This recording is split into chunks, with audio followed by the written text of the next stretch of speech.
यहूदी लोग अपने बेबीलोनियन निर्वासन से यहूदा लौट आए हैं और तुरंत ही वे अपने जीवन में प्रभु को प्राथमिकता देते हैं, क्योंकि वे यरूशलेम में मंदिर का पुनर्निर्माण शुरू करते हैं। वे खुशी और उत्साह से भरे हुए हैं। ज्यादा समय नहीं लगता और वे मंदिर की नींव पूरी कर लेते हैं। लेकिन इसके साथ ही दुर्भाग्यवश वे हतोत्साहित हो जाते हैं। उनका विरोध होता है और काम अचानक रुक जाता है। यह विरोध उस क्षेत्र के अधर्मी लोगों से उत्पन्न हुआ जिन्हें सामरी कहा जाता है। ये विरोधी, खैर, वे नहीं चाहते कि यहूदी लोग वादा किए गए देश में वापस आएं और वे नहीं चाहते कि वे अब्राहम के भगवान की पूजा को फिर से स्थापित करें। इसलिए वे यहूदी लोगों को हतोत्साहित करने के लिए हर संभव प्रयास करेंगे। वे यहां तक कि शारीरिक नुकसान की धमकी भी देते हैं। खैर, उनका हतोत्साह और विरोध सफल हो गया। लोग इतने निराश और हतोत्साहित हो गए कि उन्होंने मंदिर पर किसी भी अन्य कार्य या आगे के कार्य को छोड़ दिया और उन्होंने अगले 15 वर्षों के लिए उस कार्य को रोक दिया। खैर, अब हम अध्याय 5 में हैं। एजरा में फारसी राजा दारियस के दिनों के दौरान, और प्रभु आते हैं और अपने लोगों को इस महत्वपूर्ण पुनर्निर्माण परियोजना में लौटने के लिए प्रोत्साहित करते हैं। और भगवान उन्हें यह प्रोत्साहन 2 स्रोतों के माध्यम से भेजते हैं। पहले उन्हें भगवान के भविष्यवक्ताओं द्वारा प्रोत्साहित किया जाता है।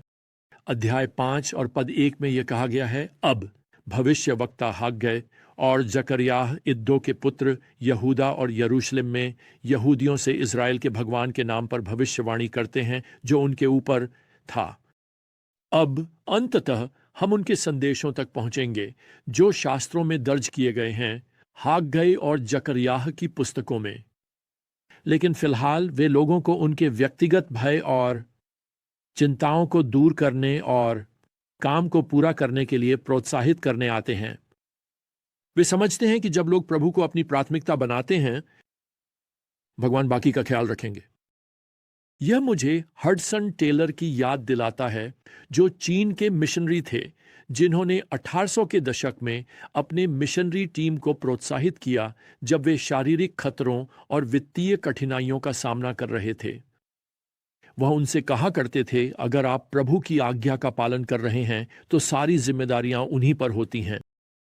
मुझे यह पसंद है। खैर, सौभाग्य से यहाँ के लोग विश्वास और आज्ञाकारिता में प्रतिक्रिया देते हैं। पद 2 हमें बताता है, वे उठे और यरूशलेम में स्थित भगवान के घर का पुनर्निर्माण करने लगे और भगवान के भविष्यवक्ता उनके साथ थे, उनका समर्थन कर रहे थे। अब प्रिय, इसका मतलब यह नहीं है कि उनकी सभी समस्याएं समाप्त हो गईं।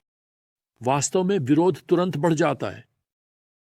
तदोनाई, जो इस क्षेत्र के लिए जिम्मेदार फारसी गवर्नर है, आता है और उनसे पूछता है, आप जानते हैं आपको इस मंदिर को बनाने की अनुमति किसने दी? वह यहां तक कि शामिल नेताओं के नाम भी जानना चाहता है। अब यह किसी धमकी से कम नहीं है। लेकिन इस बार लोग काम नहीं रोकते। भगवान के भविष्यवक्ताओं हग्गै और जकर्याह से निरंतर प्रोत्साहन उन्हें आगे बढ़ने के लिए बिल्कुल वही देता है जो उन्हें चाहिए। खैर, अब प्रोत्साहन का दूसरा स्रोत है। वह सच कहें तो भगवान की प्रोविडेंस से आता है। प्रोविडेंस शब्द का अर्थ है जिस तरह से भगवान लोगों को प्रेरित करते हैं और घटनाओं को उनके अंतिम उद्देश्यों को पूरा करने के लिए। यह भगवान का तरीका है यह दिखाने का कि वह अंतिम शतरंज खिलाड़ी हैं, क्योंकि वह इतिहास को अपनी दिशा में ले जाते हैं। खैर, गवर्नर तातनाई राजा दारियस को एक पत्र भेजते हैं, यह उम्मीद करते हुए कि दारियस इस मंदिर के पुनर्निर्माण परियोजना को बंद कर देंगे।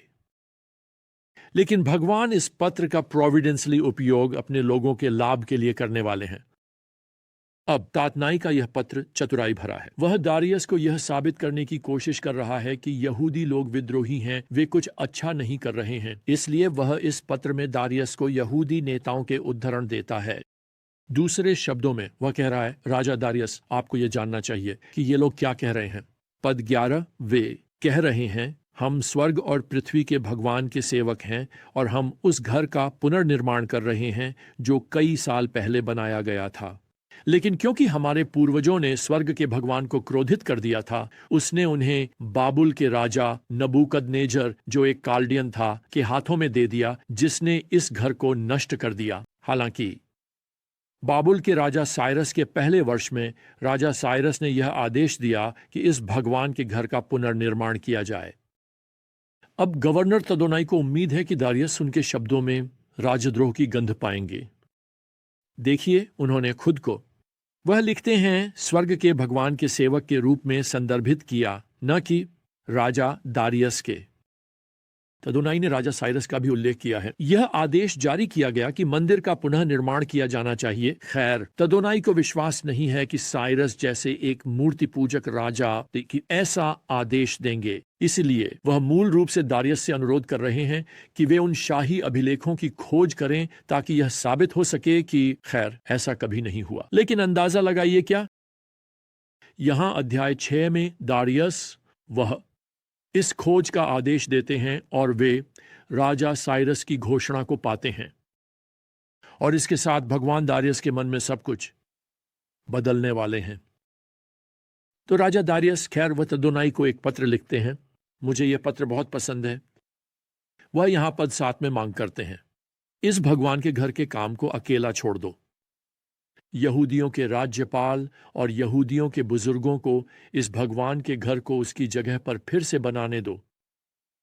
तदोनाई का पत्र पूरी तरह से उल्टा पड़ जाता है। वास्तव में भगवान ने वर्षों पहले साइरस को यहूदियों को रिहा करने, मंदिर को फिर से बनाने और इस घोषणा को शाही अभिलेखागार में रखने के लिए प्रेरित किया था, और यह सब नहीं है। दारियस भी आश्चर्यजनक रूप से राज्यपाल तदोनाई से वित्तीय समर्थन की मांग करते हैं। उसका पत्र उसे वापस कहता है यहां पद 8 में, इसके अलावा मैं एक आदेश जारी करता हूं कि तुम, तत और मैं यहूदियों के इन बुजुर्गों के लिए इस भगवान के घर के पुनर्निर्माण के लिए क्या करोगे। लागत को इन लोगों को पूरी तरह से और बिना देरी के शाही राजस्व से, प्रांत के कर से चुकाया जाना चाहिए। दूसरे शब्दों में, तद और मैं चाहता हूं कि तुम इस भवन परियोजना के बिलों को कवर करने के लिए सभी चेक पर हस्ताक्षर करना शुरू करो।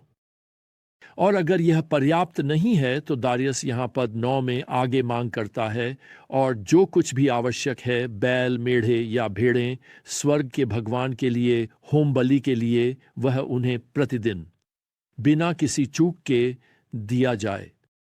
और फिर इस पत्र के नीचे पद 10 में यह अद्भुत पीएस है, जहां दारियस यहूदी लोगों से उसके लिए प्रार्थना करने के लिए कहता है और उसके परिवार के लिए।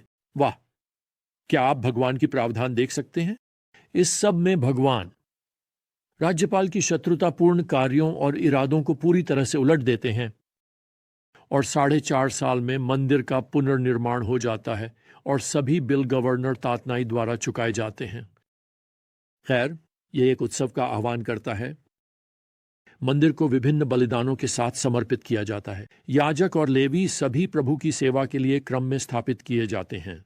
और यहां पद 18 इस बात पर जोर देता है कि सब कुछ मूसा की पुस्तक में लिखे अनुसार पूरा किया गया। 1 महीने बाद लोग यहां पद 19 में पासओवर का उत्सव मनाते हैं, और इसके साथ ही पद 22 में वे बिना खमीर की रोटी के 7 दिन के पर्व का उत्सव मनाते हैं। सच कहूं तो इस खुशी के मौसम की कल्पना करना कठिन है जो अब यरूशलेम में मनाया जा रहा है। वास्तव में अध्याय 6 इस खुशी के विषय के साथ यहां पद 22 में समाप्त होता है। प्रभु ने उन्हें आनंदित किया था और राजा के हृदय को बदल दिया था, ताकि वह उन्हें परमेश्वर के घर, इस्राएल के परमेश्वर के कार्य में सहायता कर सके। परमेश्वर ने लोगों को प्रोत्साहन के 2 स्रोत भेजे थे, परमेश्वर के नबी और परमेश्वर की देखभाल। प्रिय, मैं चाहता हूं कि आप आज इसे ध्यान में रखें। ये वही प्रोत्साहन है जो आज आपके और मेरे पास हैं। जब निराशा आती है और आपके दरवाजे पर दस्तक देती है, जब आप सुसमाचार के दुश्मनों का सामना करते हैं जो आपको परमेश्वर के लिए जीने से रोकना चाहते हैं, जब आप विरोध का अनुभव करते हैं, एक निराशाजनक शब्द, आपको नबियों की बात सुननी चाहिए, अर्थात आपको परमेश्वर के प्रेरित वचन को सुनना चाहिए। यह आपको प्रोत्साहित करेगा कि आप दृढ़, अडिग रहें, हमेशा प्रभु के कार्य में प्रचुरता से लगे रहें, यह जानते हुए कि प्रभु में आपका श्रम व्यर्थ नहीं है। 1 कुरिन्थियों 15:28। मैं चाहता हूं कि आप परमेश्वर की देखभाल से भी प्रोत्साहित हों, यह जानते हुए कि जो लोग परमेश्वर से प्रेम करते हैं उनके लिए सब कुछ भलाई के लिए काम करता है, उनके लिए जो उसके उद्देश्य के अनुसार बुलाए गए हैं। रोमियो 8:28। अब इसका मतलब यह नहीं है कि जीवन अपने आप आसान हो जाता है, यह कठिन भी हो सकता है, लेकिन यह हमें याद दिलाता है कि हमारी अंतिम सुरक्षा प्रभु में है, जो सभी चीजों को एक साथ जोड़ रहा है उसके अनुसार, आपके जीवन के लिए उसके उद्देश्यों के अनुसार और मेरे लिए। खैर, अगली बार तक प्रियजनों, प्रभु यीशु मसीह की कृपा और परमेश्वर का प्रेम और पवित्र आत्मा की संगति आप सभी के साथ हो। आमीन।